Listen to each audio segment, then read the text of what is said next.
बिस्मिल्लाहिर्रहमानिर्रहीम।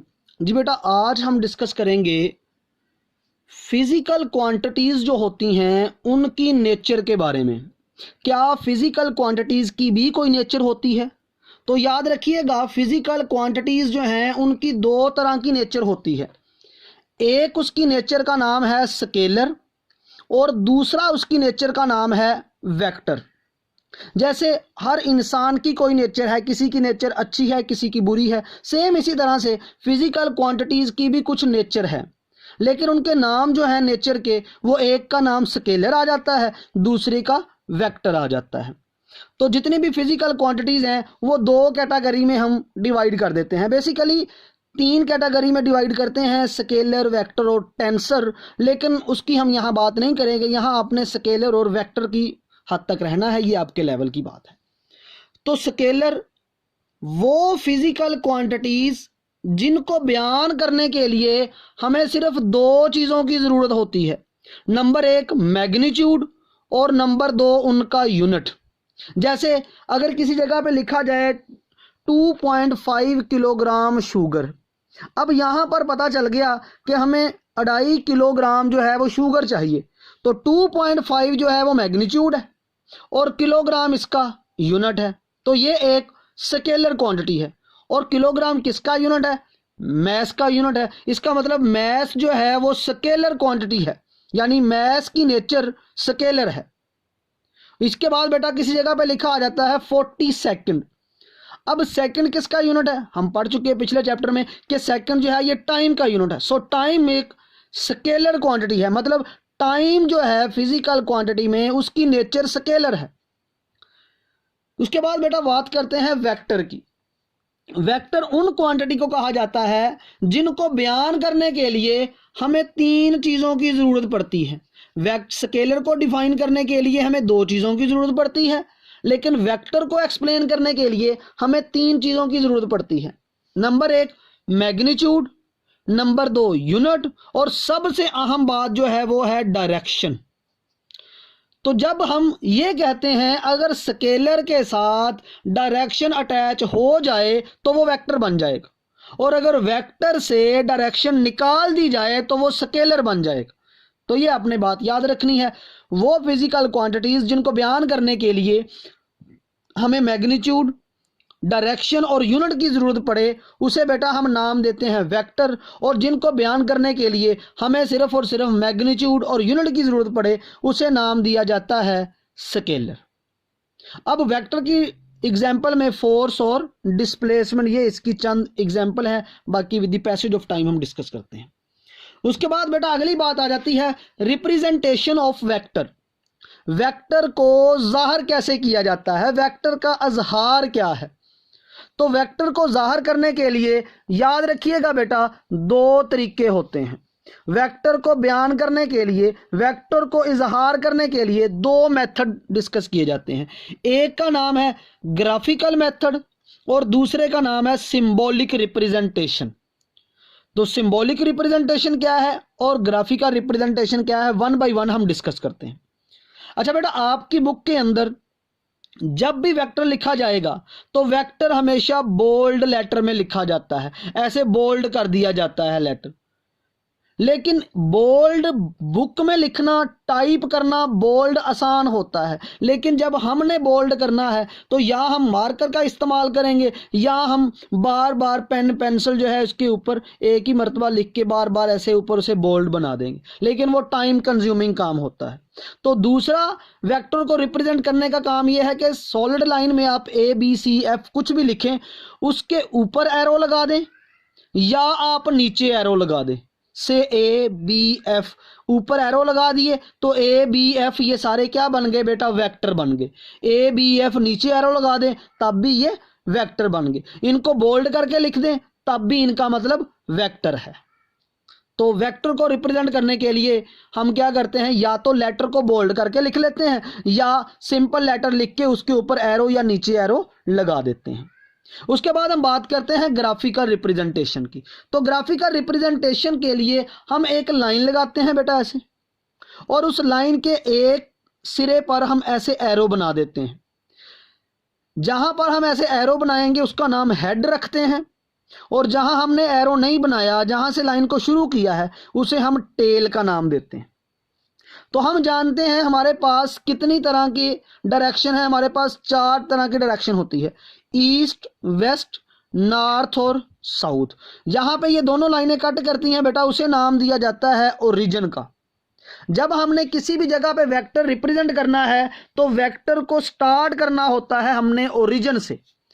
जहां से वेक्टर ने स्टार्ट होना है वहां हमेशा टेल ने आना है। सो ओरिजिन के ऊपर आ जाएगी टेल, और जहां वेक्टर ने एंड होना है वहां उसका हेड आ जाएगा, और ये कोई भी पॉइंट हो सकता है।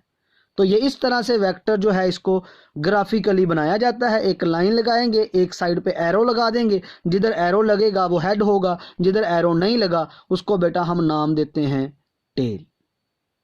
तो ये वेक्टर को रिप्रेजेंट करने का मेथड है। अब इसके बाद हम डिस्कस करते हैं कि वो कौन कौन सी टर्मिनोलॉजीज हैं जिनको हमें याद करना है, ताकि इस चैप्टर में आने वाले नेक्स्ट कंसेप्ट को हम अच्छे से समझ सके, अच्छे से याद कर सके। तो सबसे पहले जो टर्म्स एसोसिएटेड है मोशन के साथ, उनकी बात करते हैं। सबसे पहली जो बात है बेटा यहां पर, वो है पोजीशन। कि पोजीशन क्या है? पोजीशन जो है बेटा ये डिस्क्राइब करती है, बयान करती है किसी भी जगह या किसी भी पॉइंट के बारे में कि उसकी लोकेशन क्या है। किसी भी जगह की या किसी भी पॉइंट की किसी खास जगह के ऊपर लोकेशन होना, उसे बयान किया जाता है with the help of position. So position describe the location of place और पॉइंट। किसी पॉइंट के, किसी जगह पे वाकया होने को बयान करने के लिए इस्तेमाल होने वाला लफ्ज क्या है? पोजीशन। और पोजीशन के लिए बेटा हम किसी रेफरेंस लेवल जो है या रेफरेंस जो है उसका इस्तेमाल करते हैं, जिसके लिए वर्ड यूज किया जाता है with respect to some reference point.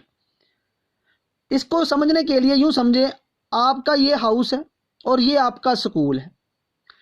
आपके घर से आपका स्कूल किसी खास पोजीशन पे, किसी खास जगह पे वाक़या है, तो आप इन दोनों को एक लाइन से मिलाते हो। आपने जहां से शुरू करना है वहां आ जाएगा वेक्टर का टेल, जहां एंड करना है वो आ जाएगा वेक्टर का हेड। तो ये आ जाएगा हाउस टू स्कूल या होम टू स्कूल। ये होम से स्कूल की पोजीशन आ गई। अगर आप स्कूल से घर जा रहे हैं तो आ जाएगा स्कूल टू होम। स्कूल से ये घर की पोजीशन आ गई और घर से ये स्कूल की पोजीशन आ गई। तो इस तरह से इनको एरो से मेंशन किया जाता है। उसके बाद बेटा हम बात करते हैं डिस्टेंस की, कि डिस्टेंस क्या है। डिस्टेंस बेटा कोई भी हमें 2 पॉइंट मिल जाते हैं, हम 2 पॉइंट के दरमियान बहुत सारे पाथ बना लेते हैं। वो 2 पॉइंट के दरमियान जितने भी पाथ हमें मिलते हैं उन सभी पाथ लेंथ को, यानी वो सारे रास्ते जो किसी भी 2 पॉइंट के दरमियान होते हैं, उन्हें कहा जाता है डिस्टेंस। फर्ज किया ये मेरे पास एक पॉइंट ए है और ये है बी। इस ए पॉइंट से बी पॉइंट पे ये एक रास्ते मैंने दिखाए हैं। ये रास्ते जो हैं ए से बी को आ रहे हैं, तो ये जो रास्ते हैं बेटा इनको नाम दिया जाता है डिस्टेंस का। और याद रखना है जो डिस्टेंस होता है ये एक स्केलर क्वांटिटी है, यानी डिस्टेंस की नेचर स्केलर है और डिस्टेंस का जो यूनिट है वो मीटर है। डिस्टेंस का यूनिट मीटर है और डिस्टेंस खुद एक स्केलर क्वांटिटी है। ये बहुत इंपॉर्टेंट बात है, पेपर में एज एमसीक्यूज पूछा जाता है। उसके बाद बात करते हैं डिस्प्लेसमेंट की। डिस्प्लेसमेंट जो है ये वेक्टर क्वांटिटी है, लेकिन डिस्प्लेसमेंट का यूनिट भी मीटर है। ये बात याद रखनी। डिस्टेंस और डिस्प्लेसमेंट में जो कॉमन बात है वो दोनों का यूनिट है। दोनों में जो डिफरेंट बात है वो ये है कि डिस्टेंस स्केलर है और डिस्प्लेसमेंट वेक्टर है। अच्छा बेटा, डिस्प्लेसमेंट की तारीफ क्या है? फर्ज किया ये पॉइंट ए है और ये है पॉइंट बी। यहां से हम ऐसे घूम के बी पर आ गए, तो ये पॉइंट ए से बी पे जाने के लिए ये पाथ 1 हो गया और ये हो गया पाथ 2। पाथ 1 और पाथ 2 ये दोनों ही डिस्टेंस है। दोनों पॉइंटों के दरमियान, ए और बी के दरमियान जो सबसे कम फासला होता है, जो सबसे कम डिस्टेंस होता है, उसे बेटा हम नाम देते हैं displacement. The shortest distance between 2 point is called displacement. 2 point के दरमियान छोटे से छोटा फासला वो कहलाता है डिस्प्लेसमेंट।